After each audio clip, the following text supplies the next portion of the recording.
We're here, we're back. 90 Day Fiancé, Season 10, Episode 8, Love in Paradise, which is then Season 3, Episode 8. Mama said knock you out. Just wait. It is so intense, this episode. It's so not. much happens. It's so frustrating me because it felt like a filler episode. And none of these couples, maybe it's I'm pretty just sure that's what this show is. Just I know. A filler show. If you missed it, we did 2 videos yesterday. We did the new Before the 90 Days, season, I think 6, and Match Me Abroad. Match Me Abroad is growing on me because I actually like the people on the show, mostly. And thank you for all those who commented on those 2. Yes, many of the people commented. Just to say commenting. I'm commenting to help the algorithm. We appreciate that. Also buy her books. Yes. But next week there's a chance that this might not appear until Wednesday. We're trying to figure out how we're going to do it because I think trying to do 2 shows in a day and then another show the next day is a little tiring. It's a bit much. But I feel like this was sort of an episode where you just rolled your eyes because there was no new information really brought forward. And every single couple I was like, oh, I don't like that. Oh, but what about all the new information with Scott and Lydia? Nothing. So let's start with the only... They had a fight to get the daily rate to be on the show yet again. And we're going to start with someone different, though. we're going to start with someone different. Did you want to start with them? Well, I already did. Okay. Never mind. Then we'll start with Scott and Lydia. So now in this episode, they introduced that this ex-girlfriend did hit him up a couple weeks before he left.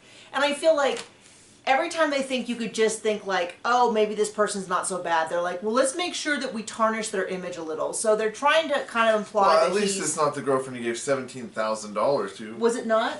No, that was me being sarcastic. Oh, it was. Okay. That's what I thought. It was sort of like they introduced it like we already knew it, but it was the first time I heard it. But then somehow Lydia seems to know about it, and I thought, well, when did this come up? Because he like told the camera, so I don't really understand what happened. But last episode he told her, I just want to be totally honest. It's like, oh, is that when it came up? Yes. Okay, because I was like, what happened? I don't think we discussed that last week. The dude's about as bright as a black light. I mean, here's the deal with him. He doesn't seem to be a bad guy. Do I want to date him? No. Would I want to date him if I was single? No. Like, if I was single, like, doesn't seem like the brightest guy. He's not my deal, any of that. But he doesn't seem like a bad person. Lydia objectively seems like a trash monster of a person. There is with kids who are the worse. Same. The same. Yes. Worse. Doesn't matter. On a scale of infinite badness, I don't like either one of them. There's not a moment of this show that I have looked at them and thought, these are good people. From the very beginning, her first introduction, didn't she kind of say, I'm kind of a monster or something like that? I don't remember how she introduced herself, but I remember that from the very first introduction, it was like, oh, that's not good. There's not been a moment like he'll be like, oh, it's so nice to be with you tonight. And she's like, whatever, you like younger girls, you like little girls. And he's like, what? Every second of it. So I don't get why all of a sudden he's trying to pretend. Like, I told John if she had broken up with me, get that daily rate, I would have annihilated her. I'm used to, I mean, I'm not saying this is a good quality of myself. This is not a good quality of me. This is me saying I'm a bad person. But I would have destroyed her. I would have told her that she is unattractive, inside and out, that there's not a moment that you're with her where you think, gosh, I want more of this, that everything she does is a human repellent and makes your sex organs crawl back inside your body to escape getting close to her. Because she's a monster. She's a horrible person. And her child is just as bad. Oh, you're a pathetic liar, blah, blah, blah. And it's like, I don't care. I don't care. I don't care. She's so awful. I don't like her. I don't want to watch her. I don't know why they thought that we want to be on TV. That we want to see them. Yeah. No, we don't. She's acting like she's so sad. He's like, well, I think we should talk this out. No, you shouldn't. You should pack your bags and get out of town. If the ex-girlfriend wants you back and she's not clinically insane, it's a step up. If she did not try to hit him with her car, she's a step up. If she stole every penny he had, it would be a step up. Nicole's like, oh, my mom's this wonderful woman. She doesn't want money. They spent 3 episodes complaining about how he didn't give her money. Yeah, she wants money, she wants fame, she wants power, she wants to go to the U.S., she wants to emasculate him. She doesn't want to speak English. And him saying it was about the language barrier, what he should have said was, everything that you say is crazy. That's what it should say. This whole idea that, like, oh, it was just the translation app. It wasn't just the translation app. It was that everything it translated was the craziest thing I had ever heard. Is that sufficient? Have we talked about her enough? Mm-hmm. I'm sorry. We're going to kind of go through this quickly because there's not a moment of the show that I enjoyed. It was funny because then they'll show a preview for the next episode, and I'll be like, that's the episode I want to watch. And then they'll be like, but that's not this episode. I'm totally sure it's not deceptively edited either. Well, Anna telling Matt, or whatever his name is, that he's like, do you want me or America? She's like, well, I've dreamed of America every day since I was born. And I'm like, I don't know why one would think that is even...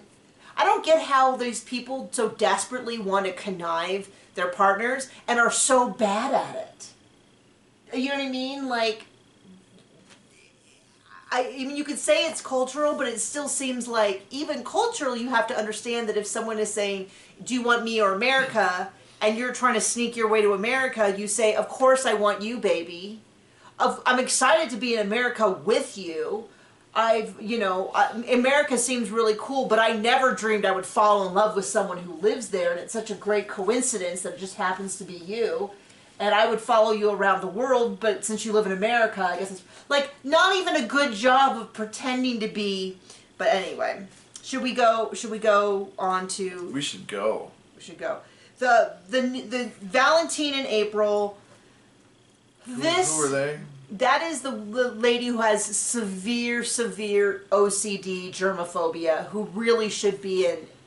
Yep. Based on how severe it is, I have a great deal of sympathy, not just for mental illness, specifically for anxiety, because this is me, like, I'll be like, we can go downtown, but I'm going to cover my eyes while we look for parking because it stresses me out so much. I'm not quite that bad, but I have debated it. What do you mean? I am that bad? Sometimes. I will mention it like 90 times. Like the last time we drove into Phoenix.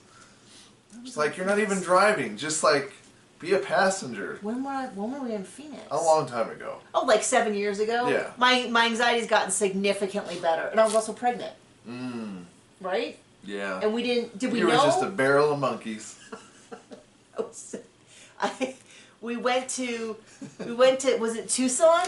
Yeah. We went to Tucson for a couple days, and I slept all night and then most of the day, because I just, pregnancy hits me like a sledgehammer to the face. I fall asleep everywhere. I'm instantly, like, visibly pregnant. I think I gained 5 pounds the first day, like, and that's not even changing my eating. I'll just be like, what happened? It is not the best for my system, but I was pregnant and I slept through all I remember is that we went to a... You were anxious and you slept. That could describe that trip pretty well.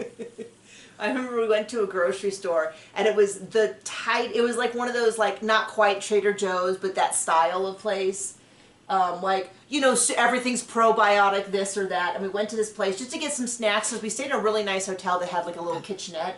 So we were like, oh... And John's car got a chip in the window, and so we got that replaced. It was bigger than a chip. That whole thing was it chipped. Spidered instantly. And then the drive from Phoenix to Tucson, it just kept growing. And we'd make a little smudge mark, and it kept growing and growing. And it didn't like fully spider, but yeah, it was like through the drive, and so we got there, he did instantly change it. But we went to the supermarket, and it was just crazy tight aisles, and you couldn't pass anyone. And we got a bunch of stuff, and then we got into the only checkout.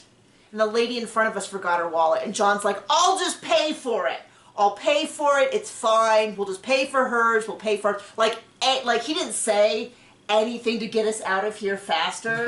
but that's what it was clearly implied. That's what was happening. And I remember it was this, the lady in front of us was like, wow, are you serious? That's so kind. And John's like, I feel John just going, like, it has nothing to do with us being kind. Like, it has to do with us wanting to get out of this I am not kind in this moment, but you can think that. Because just get the hell out of my way. She had forgotten her wallet. She's like, I can just run home real quick and come right back. And John's just like, we'll pay. Instead, they're like, oh, well, we can move your stuff. We'll pay. It's fine. It wasn't like a $400 bill. It was like $38 or something, or 32, and I was just like, happily to get you the heck out of my way. Anything to help this lady move on. That's my memory, and I think we went. Did we go anywhere else, or did we just drive there, sleep for 2 days, and leave? I don't think I took you anywhere else. I think we were going to go to a museum, or we were going to check out some stuff, and we didn't do anything. There was a restaurant like right by the hotel I wanted to go to. Didn't do that. Sorry. I did give you a son. Yeah. Does that trade out evenly? I'm not saying I wasn't happy. I love you. The point of this, though, is that I have a great deal of sympathy for her what is going on, but I also kind of feel like this maybe was not the trip for her. If she is this bad. And then there was a ton of miscommunication. She shows up with like gloves and Lysol, and there's this huge communication barrier where the mom and the grandma seem like this is weird, but if it'll make her happy, so they're like, oh, is this for Lamanos? Super nice people. Like the kind you'd want as an in-laws. Yeah, is this for our hands? And she's like, oh, yes, it's for cleaning. And they're like, for my hands? And she's like, yes, for cleaning. So they're like, oh, okay. And they like spray their hands. And then she's like, oh, no, it's not for that. It's not for that. Oh, you should wipe it off. And so they're like, what? And then she's like, no, it'll give you contact dermatitis. And then she's like, oh, okay. And the mom takes the grandma, okay, you gotta wash her hands. And she's like, why? She's like, dermatitis. She's like, what's dermatitis? She's like, it's like an allergy. And so it was just this constant, like, it wasn't... Speaking of people in need of therapy. It wasn't just that she was being weird. It was that she was dragging everyone else into it very actively. And then she was like, oh, it's like the Clorox, and then they take the Clorox and they dump it all over, and then they find it's not Clorox, they're using a Clorox bottle to, I don't know. As a water container. As a water container. But man, which I wouldn't recommend just for the confusion of it. You could see the smoke coming out of her ears. But you would think if they poured bleach, she would be able to smell it from that distance. She doesn't seem like the most, what's the word I'm looking for? Street smart? I mean... half of that? I mean... She doesn't seem like the most well-adjusted person. Let's put it like that. So, that whole thing, she's kind of on pins and needles. The boyfriend is now saying that they never discussed him go to America. And he tells his family that. Does he know what show he's on? That's a fair point. So I kind of wonder what's happening and why neither one of them seem to be having a conversation. He works all day. They seem to get... When we solved the problem of last week, which was, are they making mangoes? It's called like mangu, M-A-N-G-U, and it's like a traditional dish made with plantains. I was like, oh, that's why I thought they said mangoes. Is because it sounds like it's a similar word to my American ears. I mean, and also maybe she should date someone... in America? Or on her level, that's... I don't know. Since seems a little less like a child. Well, how about why? Because he's so young. He's so young. And, when you say level, and he's on this show, and he's saying stuff like, "Oh, I didn't think I'd be going to America or quickly," or. Well, to me, it's clear that she doesn't think he's on her level, and so she talks down to her a lot, which I would not recommend for a partner. Also that. And then she won't refuse. She refuses to go to the potty, which I'm telling you is going to give you a UTI and probably a kidney infection. She'll just spray some Lysol up there. Yeah, and then she goes to it, and he's like, "Well, we use water from the sink into the." Do you not know how toilets work? Well, and then she's like gagging and heaving, and I'm like, "Well, the bucket isn't going into." But it was very confusing to me why she was so grossed out about it, because I can't remember what the circumstance was, but we had something with our water, like always, and we were trying to figure out if maybe we would flush the toilet because you can just put water in the back and then you flush the toilet and it does that, or you can pour water in and it flushes the toilet. What was it? Oh, I remember what it was. We were filling up our cistern. And so we were trying to decide if in the meantime we could use the toilet because until our cistern's a certain height, it won't push water into the house line. And so there was like a 2-hour period where there was no water in the house. And so I like Googled like, can you flush a toilet, how to flush a toilet with water when there's no water in the house. Okay. Something like that. It's what you do like if you're someplace like and there's a hurricane and you have your bathtubs filled with water, but you don't have water to flush the toilet, but the toilet has no water to it. Anyway, my point being, there's a way to do it.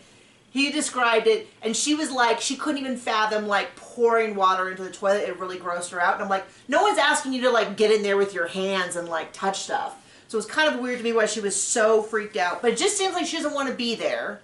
It doesn't really seem like he wants her to be there. He seems really kind of over her this whole time. And then she's really like, well, his sister and his brother speak English. Why isn't he learning English? And they just don't seem fond of each other. Like that other couple. Interesting to watch? This one or Valentine this one? and Carlos. Okay, we'll go to them. So they broke up last time. I'm shocked. They broke up? Yeah. We had no warning of this. They have never ever told us that they break up every week or two and have for several years. So I am shocked that it happened again. Newsflash, you won't even believe this. They're still broken up in this episode. So they're broken up, that we each get like an interview with them where they're so sad they broke up. Valentine describes breaking up. Yep, been through it before. Yep, that's how that goes. He calls his mom, Or Carlos described breaking up, sorry. Okay, sorry. And then Valentine calls his mom, and I feel like kind of misrepresented the situation. He's like, well, Carlos saw this girl that he really liked a lot and wanted to be with, but nothing ever happened. He wanted her to the wedding. And I was like, I guess that's kind of what happened, but I think what Carlos said is that this is a dear friend of his that maybe at one point he had feelings for, but nothing ever happened. And 100% regrets telling Valentine that. And I don't really care. I don't really care who's right or wrong in this, because my point is, it's not like they were together for 2 years solid, had an amazing relationship, and this one thing tore them apart. They broke up constantly their whole relationship. Who could have seen this coming? This is the equivalent of like you have the teacup and you drop it, and so you like glue it back together, but then you drop it again and you glue it back together. After like 2 or 3 times, there's not a lot that's more glue than teacup. It's like the train on the train tracks running over somebody tied up on the tracks, but it's only going 3.5 miles an hour. Like, you see it coming. Oh, I was like, where are you going with this? I'm like, are you going to glue the person back together? You can only glue them back together so many times? You just know it's going to be a train wreck. So they still aren't happy. They're still broken up. And that was one of the sections of today. And Valentine pouts and drinks coffee and stays in bed. And talks about how... So dynamic and interesting. You know, but I mean, it wasn't... His mother did seem very nice. And what is she going to say? She's like, this is probably best for you. What are you going to say? You support your own, yeah. So there you go. Last couple is Juan and Jessica. And they are so captivating. I mean, he handles the 2 boys alone pretty well, and that was nice. John was impressed. They talked about emotions and all that, and he did say, I didn't realize how much this would affect the boys' life. And part of me like did the biggest eye roll, because it's like, okay, understatement of the year, but at least it seemed like he was kind of trying. Although he did tell the boys, the older boy said he thought it was too fast, and Juan's like, well, I also think it's too fast. And I'm like, well, if only Juan had some control in this situation. I mean, the way they talk about it, that she got baby fever, and him saying that he thought it was too fast, did he know that they were getting pregnant at the time? Did she convince him that it'd be fine and now it's not? Somebody needs to have a talk with that boy. When a man and a woman love each other, and they take their clothes off. And they hug in a very special way while naked. They bump their uglies. But anyway, so I don't really understand what's happening. Someone in the last... Guess what? Someone in last week's video said that her ex-husband announced he was going to have a baby, and maybe that's why she felt she had to rush to do it. I don't know if any of that's true. That's all alleged. I will repeat the rumor. Speaking I will not of people who need therapy. But, you know, whatever. So they seem to be trying, and then he's going to go back on this cruise. So Megan, who's Jessica's friend who came along the trip, decides that she's going to have a little talk with Juan. where she's really evasive and stares at him the whole time, and he stares at the grill and pretends he doesn't know what she's talking about. And she's like, well, are you gonna, you're not gonna make any mistakes this cruise, are you? And he's like, mistakes? What mistakes? I just work. I don't know what you're talking about. And she's like, mistakes like flirting with someone else. Flirting with someone else? I don't know what you're talking about. That girl, you know, like kind of goes off. But I will tell you, it sounds like Megan did her homework. And either many people are lying or Juan is lying, because she did what any one of your friends will do. And I feel like stalker. Yeah, no, justifiable stalking. If your friend is engaged to some dude... The Facebook stalking, but the calling of the person's sister was a bit much. And this, I think, is the mix of the dynamic. I don't get mixed up in stuff like this, but I know people who do this kind of stuff all the time. I don't get mixed up in it because I guess I haven't needed to. But yeah, so what she did was, this gal called Jessica and said, on this last cruise, Juan and I were intimate. And then he told me he was dating you, so I'm letting you know that he cheated on you. So Megan goes to this gal, finds her on Facebook, goes back till he finds the cruise pictures, looks through the cruise pictures, and who seems to be in the background all the time? Juan. It looks like he went on all their excursions with them, he did all that kind of stuff. So she kind of sneaks through the family, finds the girl's sister, called her, called her, Messenger? I don't know, she said called her. Okay, called her and said, what's the deal? I'm friends with Jessica, Juan's fiancé. I'm trying to figure out what happens. He's denying anything happens. This is my summary of how I think this conversation went. And the sister goes, no. He was like fully into my sister. They like had sex. He spent the night in our room, all that kind of stuff. I don't know. They said we're intimate, as many people on TL. If I never heard the word intimate again. I did not have sex with that woman. I did not have sexual relations with that woman. I was not intimate with that cruise passenger. Sounds like either this whole family, like either they have staged, and then he claims that's not what happened. We hung out, you've got to flirt with the ladies to get better tips. She thought we could be more than that, and so she tries to get rid of my fiancé. I mean, I'll tell you, as far as lies go, it's a good lie in the sense that it kind of covers, you know, like... Covers his bases. Covers the bases, blah, blah, blah, paints the girl as crazy. Unless she got baby fever and, you know... Yeah, for all we know, there could be baby Juans all over the place. She's got one, he's got one. No, but I mean, my point is that I don't really... Do I think it's likely he cheated? Yeah, I mean, this is even based on like, oh, he's a dude, he'd cheat. He's on 90 Day Fiancé. Any of them could be cheating at any given moment. Mm-hmm. Because that's what the show is. I've realized today that one of my pet peeves with the show is that... Everybody's terrible? Everyone's terrible, and there's not... I feel like the last time I watched a 90 Day Fiancé show and was like, you know, I like this person. I feel like they make everyone look like slime, and they're terrible, and it's like, I like having someone to cheer for, and that doesn't seem to be happening. That's kind of why I like Match Me Abroad, is that there's several people that I go, these seem like nice people. I hope they have love. Mm-hmm. You know, like, I'm actually enjoying that. Just to kind of promote a different show we're doing. It seems to be the one that is getting some of the least views, but at least it's like, I want to cheer for someone. Right. A mix meets all the stuff. Which is why I didn't watch that show with Kevin Costner as the cowboy, because everybody was terrible. Yellowstone? Yeah. Nobody was good. Yeah, like, I've heard that from several people who were like, I wanted to cheer for someone, and every time you kind of thought maybe someone wasn't awful, they were terrible. It's like, go horses, you know? I mean, like, then there's this cut scene of a horse stabbing a child. You're like, no! Not the horse! I mean, not the horse!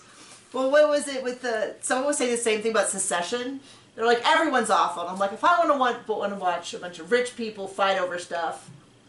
We just go visit family. That's a joke. Yeah. Mostly. But no, so I like to have someone to cheer for. And I actually kind of prefer shows where, well, we really enjoyed Welcome to Wrexham. There's a lot of people to cheer for. And in fact, I think that's sort of like every time they introduce someone, you learn why you're cheering for them. The team. The town. Ryan Reynolds and the other guy. Rob McElhenney. Yeah. But they, yeah, like the bar owner, the lady who does the disability, the fans, the band who does the song. Yeah. Deadpool and Rob McElhenney. Yeah, no. So we prefer shows like that. We enjoyed Ted Lasso. We enjoyed Mandarin. We haven't Mandarin. What the heck's that? Mandalorian. Oh, it's like the Mandalorian. The Chinese language. the fruit. No, we need to catch up on Ted Lasso. We need to catch up on. We don't, because Ted Lasso for real is Wrexham. Yeah, we're really looking forward to that coming back. It should come back soon. At least, like, that was the big thing, I think, why Sister Wives did so well this last season. As you finally felt like... Because there's the villains, Cody and Robin, and then there's everybody else that you mostly want to cheer for. Janelle and Christine. And certainly the kids. Mary is right in the middle. Yeah, and the kids. I want the kids. Yeah, she goes from that to villain to... back. She can definitely be villain. She's treated so bad by the other villains. Yeah, I mean, I have complicated feelings about Mary, which you can watch. You can watch, if you go down below, we have a number of playlists. If you go all the way to the bottom, we have a link to the spot on our YouTube channel that has all of our playlists. Because we have covered... comments and likes do help. Yes, we have, I mean, we've covered, we did Project Runway, we did... so many seasons of Ink Master. In fact, we are, I haven't gotten a comment recently, but for a long time, we would get a comment like once a week from people because there's an episode of Ink Master that was missing. Maybe it's no longer missing, but was missing, and apparently we're the only place on the internet where you can get a recap of what happened that episode. We've done, we used to do Project Runway. I've done Real Housewives a couple different seasons. I did Ladies of London. I've done, The Real Lives of Nashville Wives or something like that. Speaking of shows where there are no good people. I used to do a lot of RuPaul's Drag Race. We've done a lot of shows. We did My Five Wives. We did 3 Wives, 1 Husband. We've done all the Seeking Brother Husbands, Seeking Sister Wives. Anyway, I don't know why. I'm just telling you. If you're bored, you want to hang out with us all day. I will say with confidence to most of those shows, we were the best thing about them. You did not do many of them. Okay. Well, you. Anyway. Great, amazing insight that I stand behind to this day. My point being that I wish that they would cast and they would work a little... I need some people to like. I need some couples to cheer for. When you watch a show and you're like, sure, none of these people should be together. Half of them are cheating. And the other half aren't even real. Like, I don't believe... Do you think there's any couples this season that are going to make it? I feel like no. So why am I watching this show? Like, you have to have a little, like, you have to have a little bit of, like, sweetness to balance out the sour. Like, we've got to have a little bit of like, yeah, they'll be boring, but it's called a palate cleanser. It helps with pacing in a story. You have chapters with lots of action, and you have chapters that are slower. It's called scene and sequel, I think is what the term that they use in novel writing, because I write novels. You're so smart. But, I mean, the point is that when it comes from a story aspect, if everyone is terrible, it just becomes a mess. And all the reality shows do this, where they have it, the show is like doing okay, then they have like a big blow up, and it's like everyone's talking about it, and they're like, oh, well, if one blow up was good, then all blow ups, and then it just becomes, you know, like that's why I stopped watching a lot of the Real Housewives, it was still the same fight from 5 seasons ago, and I'm over it. If I wanted to watch something that everybody's evil in, I'd just follow politics. If I wanted to... Good point. I was going to say, if I want to rehash the same fight over and over again, I'll talk to my own family. Thank you very much. Like, come on, give me something good. So I'm a little annoyed with this show because it seems like I don't know that a single one of these couples is going to last or should last. Like, give me a couple of couples where you actually are like rooting for them to work through their differences, where you're like, oh, he's sweet and she's sweet, and I hope they make it, as opposed to every single one of them being like, these are the worst people I've ever encountered in my life. I would chew my own arm off to escape them if I was caught sitting next to them on a bus. I I would move if they were my neighbors. If that married into my family, I would disown them. Like, every single show feels like it's that level of intensity. And it's like, just give me a few people I can root for, and I can be like, oh. So there you go. That's my impression of this show. But I hope you enjoyed it all the same. We'll see you later. Bye.